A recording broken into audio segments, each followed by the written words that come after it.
you always want fast success because you're hungry. You're hungry, you're ambitious, and you want it to happen now. And I've learned in the course of my own career and watching other people's and just sort of observing, not even just in music, but outside of it, is there's success that's slow to come is a blessing in many ways. Number one, because you're older, wiser, more mature, tend to be more grounded. Also, the fact that the volume has increased slowly, so you haven't gone from 0 to 100 immediately.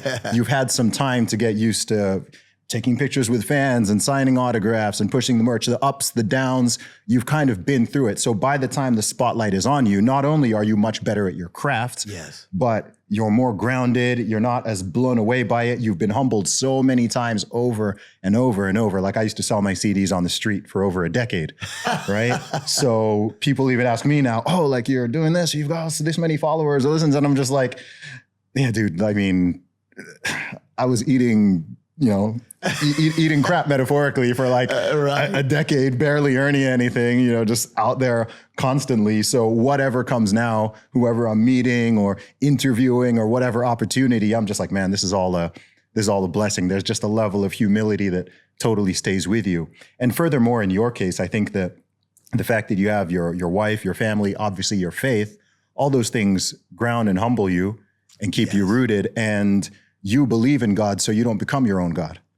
Absolutely. That's a great point. It's a huge one. Yes, because this, as you know, I'm assuming people out there probably already know, but the music industry, the entertainment industry at large is full of, it's so idolatrous. Sometimes you meet these people, maybe you play shows with them, and you I don't know, sometimes I'm blown, I shouldn't be surprised anymore, but when you see that level, here's how I'll say it. I never met Harvey Weinstein, never met him.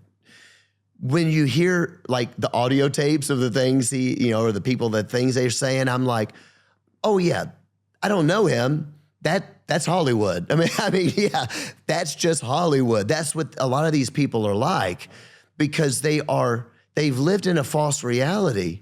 Like they actually believe the stuff, they actually believe their own press. Yeah. You're not supposed to believe your own press. How stupid are you?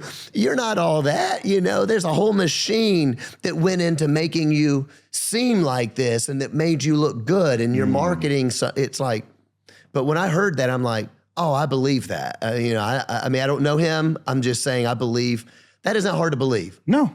That's what this. Look at that. There's the Epstein stuff. There's the Diddy stuff, which is that's all blowing up right now. The Diddy stuff. And I do know people that have been around that camp. Yep. Day one, I was like, this is too impossible to believe. What do you think? He's like, oh yeah, that crap happened. Oh gosh, man. Yeah, there's going to be some serious fallout from that. But but on this point, I do think that the faith is a massive factor. Yes. Because I always say that there has to be something at the top of the hierarchy. Yes. There has to be some, like highest power, highest authority, highest sense of morality, whatever it is. Now, if you're a person of faith, we're Christians, we're in a country with people from all sorts of different faiths, but whether you're a Christian, you're a Jewish, you're Muslim, and if you believe in God, then if someone is to ask you that question, what is the ultimate authority? What's the ultimate source of morality, the ultimate law, whatever it is, your answer is very simple. But if you theoretically take that away, there still has to be something at the top. So that could become the self. It can become the state. Right? We see a lot of government worship these days. It can become any other type of ism or schism or ideology. It can become your political party.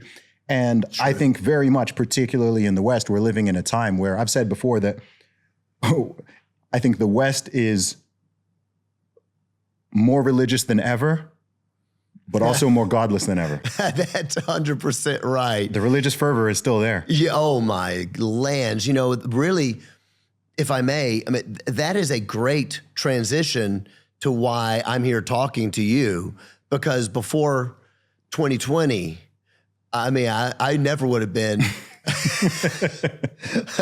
talking about politics, political philosophy at large. I was just like, I'm in a rock band. I tell people about my faith. I believe that Jesus is the way, the truth, and the life, and I enjoy talking about those things, you know, on a one-on-one level and whatnot. I never would have been doing the things I'm doing, but it's what you just said. That's why I got into it. So going back to the rock world, people are a law unto themselves. That's what they think, okay, as you said, you're going to have something at the bedrock of who you are. You be an atheist, you have faith in something. Maybe it's the self. Yeah. I am my own ruler, right? Sex, drugs, rock and roll, partying, whatever. I understand those people. I get that. Like, yeah, I get it. You're sort of maybe a hedonist. That's the culture we grew up in the 80s. Just like, yeah, I want it all. I get you. Yeah. And I can talk to you. I can be friends with you because that's a personal faith, if you will, hedonism. You know, that's a personal lifestyle you're living. And we can talk about that all day long. And I've had great friends like that. And they don't care that I don't partake in the things they're doing. They don't judge me for that. And they might even recognize, hey, I know that the drugs are not good for me, but I like it. I know that the sleeping around isn't actually making me happy, but I enjoy doing it. And we're still friends. Mm-hmm. When that began to shift, as you just said, is when that God moved from the self to the state.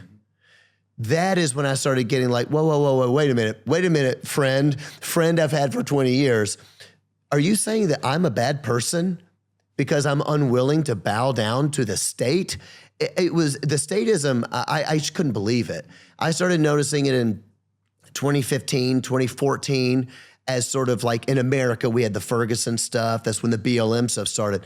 I started noticing it then, and ironically enough, I noticed it not as much in the mainstream music world. I noticed it in the Christian music world at first, amongst a lot of the, specifically amongst some of the Christian hip hop artists that were friends of mine.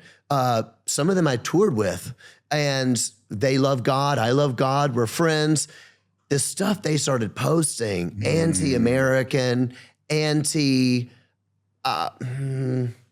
stuff that I was kind of uncomfortable. I was sort of like cultural Marxist kind of vibes. Very cultural Black Marxist. Versus white, oppressed very versus black oppressor. versus white. Yeah. And at the time, I didn't know what it was. Because I was just an American rock star, you know? I love Jesus, but I don't know what you're talking about. But I was like, hey, bud, I don't know why you're saying that I'm guilty of something that some policeman did in Ferguson, and I don't even know what that policeman did in Ferguson, and I'm looking it up online, and the things that they're saying he did are not actually accurate with the other things that other people are saying he did, and I don't understand. You're saying that I'm not a good Christian if I don't stand with you for this, but I don't. Silence is violence. Silence is violence. That started for me in 2014. I was like, I just don't know what you're talking about, but I want to. You know what I mean? And I found myself, this is true. I don't know if I've ever said this on a podcast before. I may have. I can't remember. And hopefully people out there won't think I'm some kind of kook. I was this close to posting it on Twitter, full BLM, full whatever, because my friends were like, why wouldn't you stand up for us? And I'm like, I want to stand up for you because I love you. And I never even thought of you as my black friend. I just thought we were friends, but now I have to think of you as my black friend, and I don't know what to do.